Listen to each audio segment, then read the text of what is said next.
Precision is a language only the disciplined understand. You moved when emotion told you to wait, and waited when ego screamed to move. That balance between control and chaos is what separates you from the rest. While others rush to prove, you calculate. You see 10 moves ahead while they still argue about the first one. You didn't stumble into mastery. It was engineered. Every hesitation became data, every mistake a lesson folded into your system. You began to operate like a strategist disguised as a survivor. That's why they look at you now with suspicion. You move too clean. You recover too fast.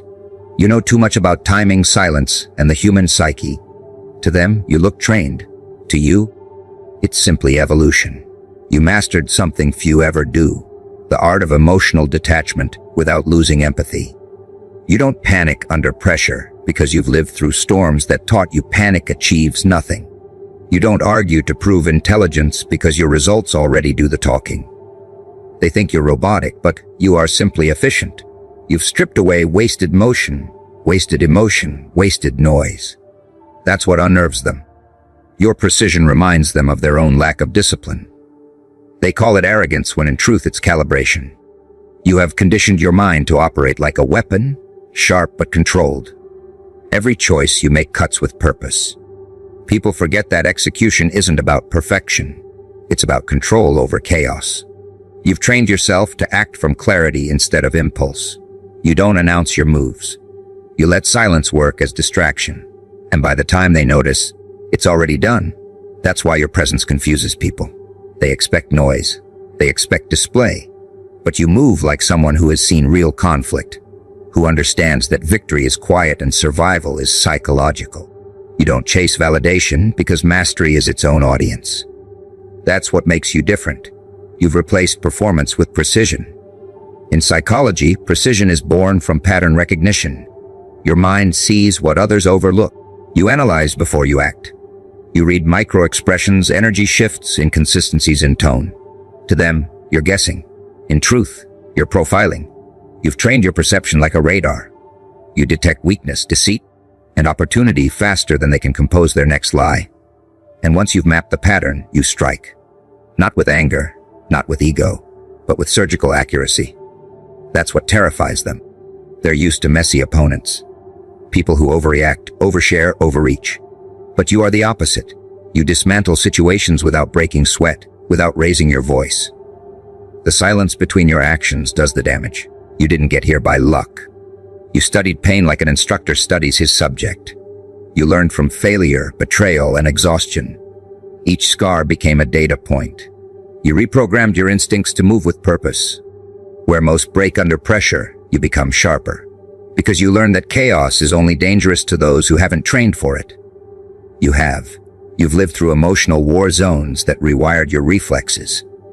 You learn to detach, analyze, and act all within seconds. So when life throws another test, you don't freeze. You execute. You move with the calm of someone who has already survived worse. They whisper that you're cold. They say you've changed. They don't understand that precision demands sacrifice. You can't stay soft when the world trains in manipulation.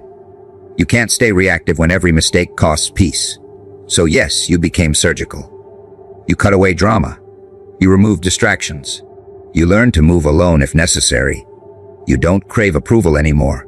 You crave efficiency. The ones who mock that are the same ones who panic when the room catches fire. You, on the other hand, already mapped the exits before the first spark. That's not arrogance. That's training. What unsettles them is your calm in crisis. You don't crumble when things fall apart, you shift into action. They mistake your quiet for indifference, but silence has always been your strongest strategy. It gives you power while they expose themselves through noise.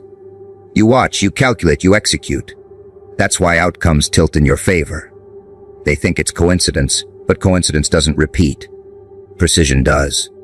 You've replaced panic with pattern, emotion with observation, and that transformation makes you untouchable. The truth is, you learned how to weaponize patience. You don't rush to fix everything immediately because you understand that timing decides more victories than force ever could. You master delayed reaction, letting the problem exhaust itself before stepping in. That's what unnerves manipulators. They can't bait someone who won't bite. You operate on a different clock. You understand that revenge isn't about rage.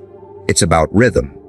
That's why they lose to you. You don't fight back when expected. You strike when forgotten. They will try to study you, to predict you, to decode the structure behind your precision. But they can't. Because what they don't realize is that your precision isn't just skill, it's instinct now. It's built into your reflexes, your tone, your silence. You have rewired your psychology into discipline. You've made calm your camouflage, strategy your breathing pattern, restraint your weapon. And the more they try to understand you, the more they reveal how little control they have over themselves. You win not by overpowering, but by outlasting. You win because you know when not to move. Leadership was never something you asked for. It was something solitude forced you into. When people failed you, when support vanished, when chaos surrounded every decision, you had no one left to follow. You had to become the voice that guided you out of confusion. You built that voice through trial, not talent. Through nights of doubt, through days that drained everything but your will to continue. You stopped waiting for rescue and began constructing your own structure. That's how you became unshakable.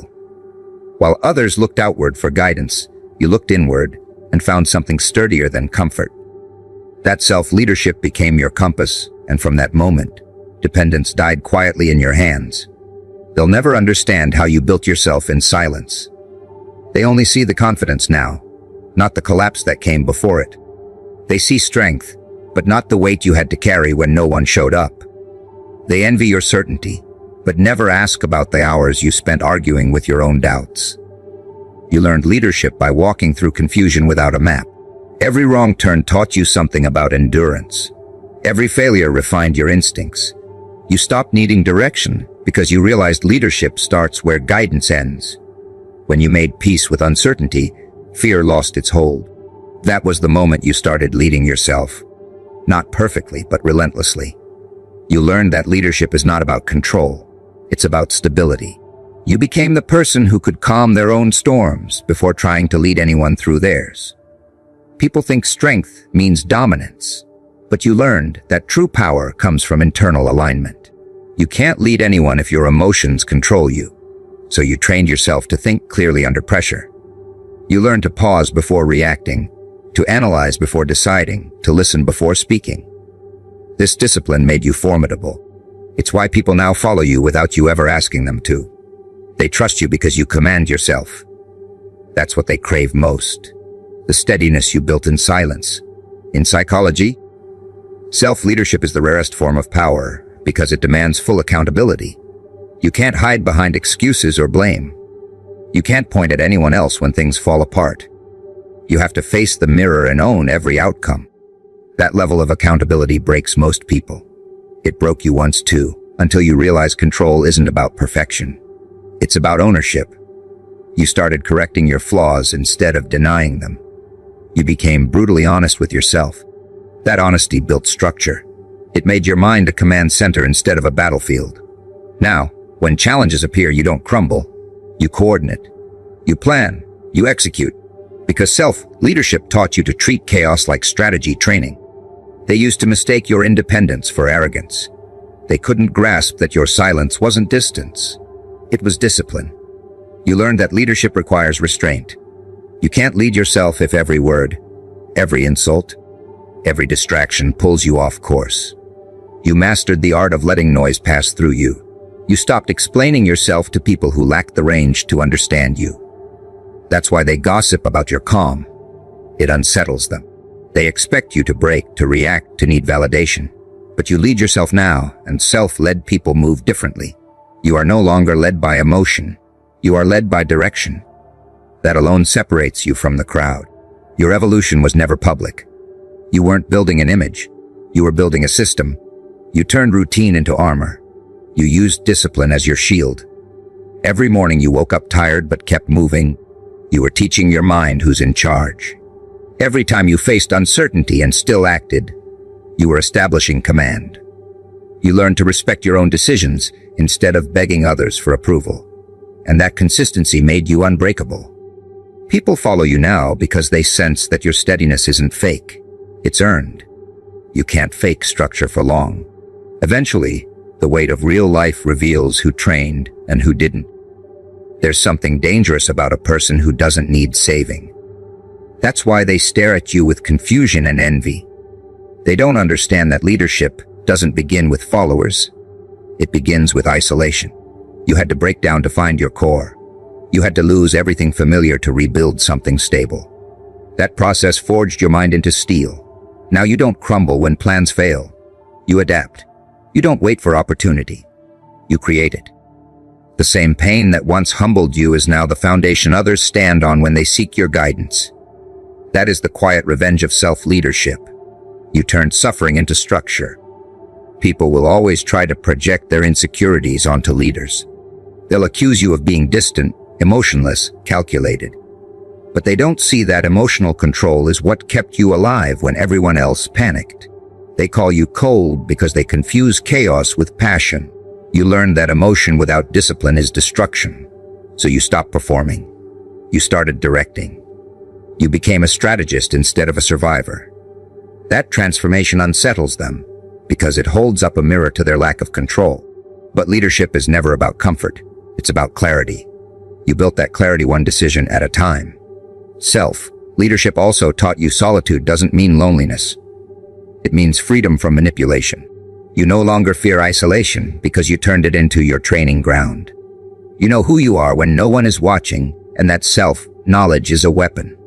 People who lead themselves cannot be easily swayed, flattered, or deceived. You think before you move. You observe before you trust. That makes you untouchable in a world full of performers. You no longer chase crowds because you understand crowds follow stability. And stability is exactly what you became. You are not desperate because you finally learned the cost of chasing what was never yours to begin with. Desperation was once your default.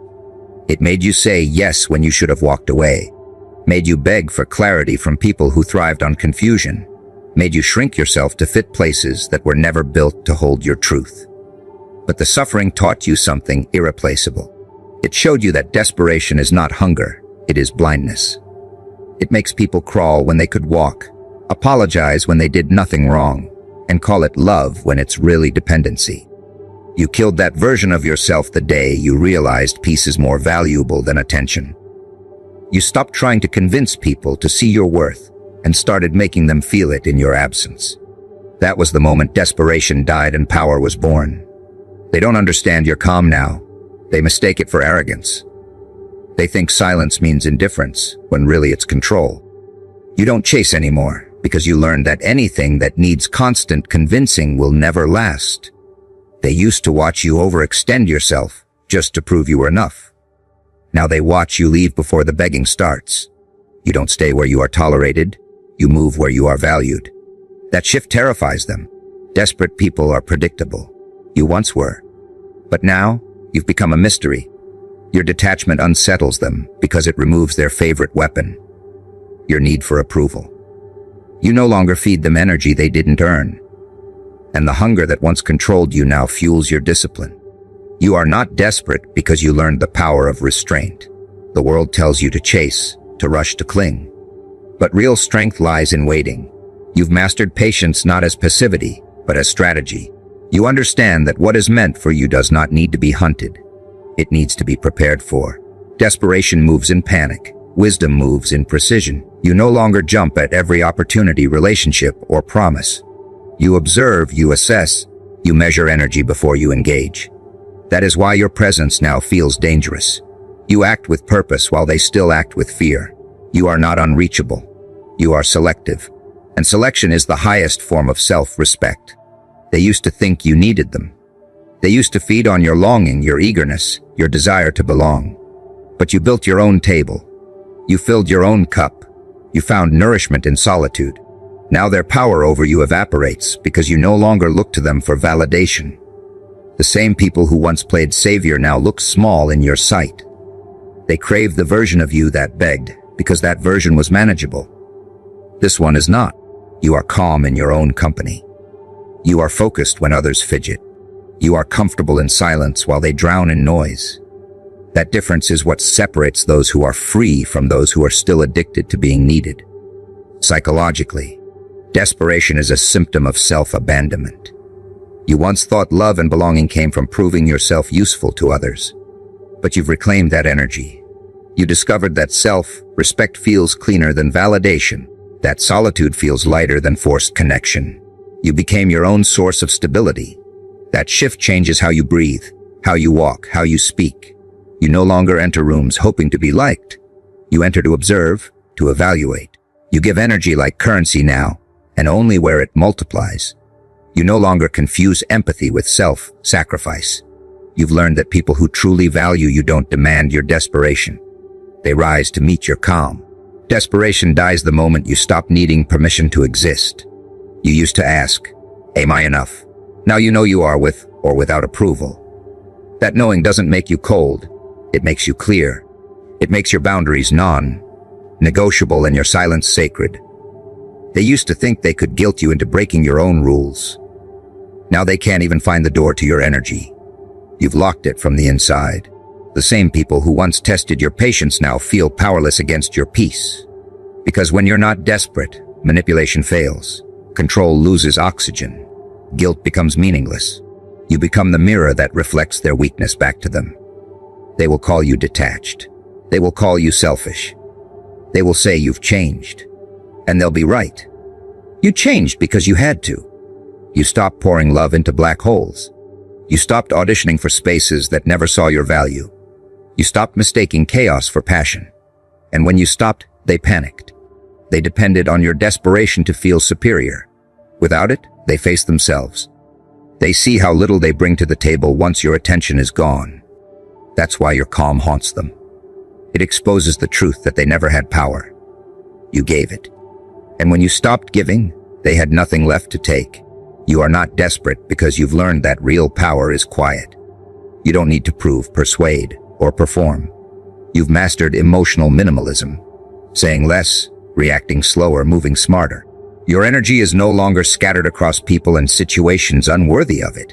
You operate like someone who knows their worth is constant, not negotiable. That awareness makes you magnetic. You attract respect without demanding it. You hold attention without asking for it.